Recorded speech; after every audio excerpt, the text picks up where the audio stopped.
وہ لوگ جو خود اندر سے مسلمان ہو گئے ہو، وہ لوگ جن کے ذہنوں میں توحید اور معاد اور رسالت کی بنیادیں استوار ہو گئی ہوں، وہ لوگ جو اپنی زندگیوں میں انقلاب برپا کر چکے ہوں،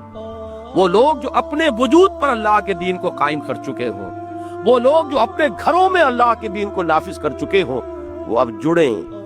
وہ مربوط ہوں، وہ منظم ہوں، وہ ہاتھ میں ہاتھ ڈالیں اور جمع ہوں، وہ ایک بنیان مرصوص بنے، وہ ایک قوت بنے، وہ ایک جماعت بنے، وہ حزب اللہ بنے۔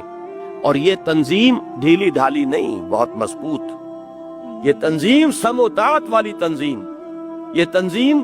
حکم دیا جائے، سنا جائے اور مانا جائے، جب تک اس اصول پر استوار نہیں ہوگی انقلاب نہیں لا سکتے۔ خام ہے جب تک تو ہے مٹی کا ایک انبار تو، پختہ ہو جائے تو ہے شمشیر بے زنہار تو۔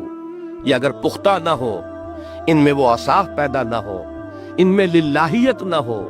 ان میں اخلاص نہ ہو، ایسا نہ ہو کہ یہ بھی ایک عام دنیاوی انقلاب کے جیسے کارکن ہوتے ہیں ویسے ہی کارکن بن کر رہ جائیں، ان کے دلوں میں نہ اللہ کی محبت ہو، نہ اللہ کا تقویٰ ہو، نہ ان کی سیرتیں اور ان کی صورتیں